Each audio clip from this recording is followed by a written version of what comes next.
Para a gente entender o que é distribuição normal, é necessário primeiramente definir evento aleatório. O evento aleatório trata-se de evento cuja ocorrência individual não obedece a regras ou padrões que permitam fazer previsões acertadas, como, por exemplo, quando a gente joga o dado, a gente não sabe qual face de um dado cairá para cima. A estatística mostra que, apesar da ocorrência individual desses eventos aleatórios ser imprevisível, objetivamente, é possível tirar algumas conclusões a partir de um conjunto suficientemente grande deles. Muitos dos conjuntos de eventos aleatórios apresentam padrões que não são identificáveis em cada evento isoladamente, como a tendência de os eventos se concentrarem próximos a uma posição que representa uma média matemática deles. Assim, a quantidade de eventos diminui constante e gradativamente à medida que nos afastamos da média. Temos um exemplo a seguir. Um levantamento das estaturas de homens adultos e uma amostragem significativa tende a posicionar a maioria das medidas na chamada estatura mediana, entre 1,70 e 1,80. Já as estaturas entre 1,40 e 1,50 e entre 2 e 2,10 tendem a apresentar poucas ocorrências. Distribuição normal é uma curva simétrica em torno do seu ponto médio, apresentando um formato de sino. A área sob essa curva determina a probabilidade de ocorrer o evento por ela relacionado.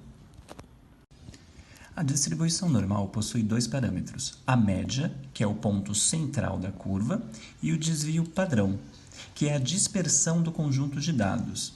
O desvio indica o quanto um conjunto de dados é uniforme. Quanto mais próximo de zero for o desvio padrão, mais homogêneos são os dados. No exemplo já citado sobre as alturas, temos a média como 1,75 e o desvio padrão, indo de 1,40 até 2,10 metros.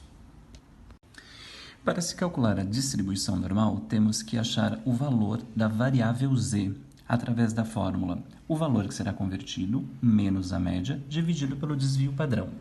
Dessa forma, é possível obter a área entre dois pontos sob a curva diretamente com o uso de uma tabela, e essa área representa uma probabilidade. O primeiro exercício diz: uma enchedora automática de refrigerantes está regulada para que o volume médio de cada garrafa seja de 1.000 cm³ e o desvio padrão seja de 10 cm³. Admita que o volume siga uma distribuição normal. Qual é a porcentagem de garrafas em que o volume de líquido é menor do que 990 cm³? O aplicativo que escolhemos é esse vermelhinho aqui em cima chamado Probability. Assim que a gente clica nele, ele nos abre essa página com várias opções de distribuição para a gente poder escolher. Mas, como os nossos exercícios tratam de distribuição normal, a gente vai clicar aqui em normal e ele vai abrir essa página com esse gráfico e essas 4 opções de espaço para a gente preencher. No nosso primeiro exercício, ele nos dá que o volume médio, ou então a média do volume das garrafas, é de 1.000 cm³. Então, a gente preenche primeiro espacinho com 1.000. Além disso, o exercício também nos dá que o desvio padrão é igual a 10 cm³. Então, a gente preenche o segundo quadradinho com 10. A pergunta do exercício é a porcentagem de garrafas onde o volume é menor do que 990 cm³. Aqui nesse espaço vermelho, a gente tem duas opções. P, quando x é menor, e P, quando x é maior. Como o nosso exercício quer saber a porcentagem de garrafas cujo volume é menor do que 990, a gente vai colocar aqui P, quando x é menor. E aqui nesse espaço azul, que é o x, a gente vai colocar 990, que é o que a gente quer saber. 990. E aí, a gente tem o gráfico e a resposta. 0,158655.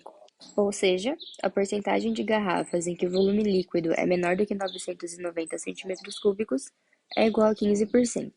O segundo exercício diz: em indivíduos sadios, o consumo renal de oxigênio tem distribuição normal média de 12 cm³ por minuto e desvio padrão de 1,5 cm³ por minuto. Determine a proporção de indivíduos sadios com consumo renal de oxigênio A, inferior a 10 cm³ por minuto e B, superior a 8 cm³ por minuto. Para a resolução do exercício 2, a gente vai entrar no mesmo aplicativo e a gente vai usar a mesma aba de distribuição normal. O exercício ele é dividido em 2 itens, e o item A pede para que a gente determine a proporção de indivíduos sadios com um consumo inferior a 10 centímetros cúbicos por minuto.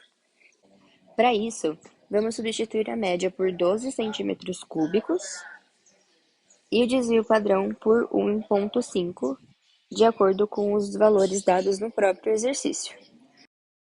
Como o item pede a porcentagem de indivíduos que têm um consumo menor do que 10 centímetros cúbicos por minuto, a gente vai usar essa primeira opção aqui, de P, quando o X é menor. E como o nosso X é igual a 10, a gente vai trocar aqui na parte verde, ou azul, por 10, e agora a gente tem a nossa resposta. A gente tem o gráfico e tem o valor de 0,091211, ou seja, 9,12%. Já para a resolução do segundo item, a gente vai utilizar o mesmo valor de média e o mesmo valor de desvio padrão. A única diferença vai ser que agora a gente precisa da porcentagem de indivíduos sadios com um consumo superior a 8 centímetros cúbicos por minuto. Então, a gente vai deixar aqui o P para X maior e o X a gente vai substituir por 8, nos dando esse gráfico e esse resultado de 0,996170, ou seja, 9,96% dos indivíduos sadios têm uma porcentagem de consumo superior a 8 centímetros cúbicos por minuto.